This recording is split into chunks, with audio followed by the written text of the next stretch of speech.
Can I tell you something? You know, there's more and more people like never before taking back their power. I mean, if we look back on Brexit, one of the main themes of Brexit was people wanted to take back their power from Brussels. Because remember, the European Union, the committee are in charge of making certain European laws which affected UK because they were part of the European Union. Now, if we look back in history, before you had communities where the elder might be in charge, so you had few little communities around villages. That little village, one elder was in charge of the people, his little community. Then over time, you had villages becoming tribes and tribe leaders becoming in control of the whole tribe. Then you had tribes taking over tribes. The one leader now is in charge of many tribes. Then you had tribes becoming nations and leaders of nations until now you had one leader in charge of many nations. Then you had nations taking over nations, and then you had kings being in charge of nations, and then you even got governments being in charge of kings, until you get to now where you got a small group of people fit enough to be in one room in charge of the world, basically. So that's why a lot of people wanted to come out of Brussels, one of the main things, so they can take back the control. They can set their own laws, they don't have to be abided by European laws and things like that.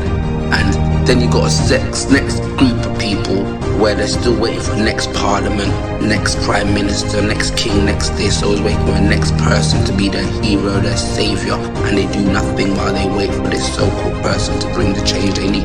But you have to ask yourself, take back your power. Like, what do you believe the new prime minister is going to do for you? Is the new prime minister going to be the one to tell you to wake up, tell you to get out of bed, tell you to go get your dreams? Because in life you'll hear no. People tell you, no, you can't do this, no, you can't have that, no, you can't do this job.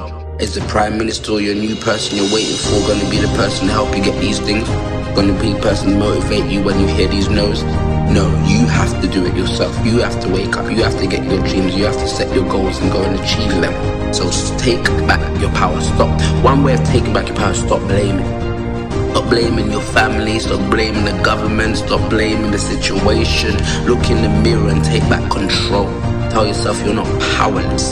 Stop giving away your power to people that are just not gonna be able to do what you need them to do in the long run. Because you alone can stop yourself from doing things. There's a thing called habit, which is a whole other topic. But the more you get into a habit of giving away your power, the more you get into a habit and you program yourself to be following to these instructions and things like that, then you're just programming yourself until you realize you're not even living your life. Your habits are living your life. Because if we really look at what's going on, some people say, oh my gosh, look at this leader, it's clear they don't know what they're doing. But yet when that same leader tells you to follow this instruction blindly, then you're running with it. Like, why would we be giving our power to people, especially people that are not are unelected? Doesn't really make sense. But take back your power. You can change yourself. You can change the situation. You don't need to be waiting on any savior, anybody, no leader like that. Because there's a real savior, but no man-made savior, prime minister, king, hero, celebrity to come and make a change. They're always waiting for somebody to step up and say, yeah, let's march, yeah, let's do this, yeah, let's make a change. But you are not powerless. You can make your own change. You can do what you need to do. Like, every day becomes a week, every week becomes a month. Like, change your habits, deprogram yourself and take back your power. Stop waiting for somebody else to do the things that you want them to do.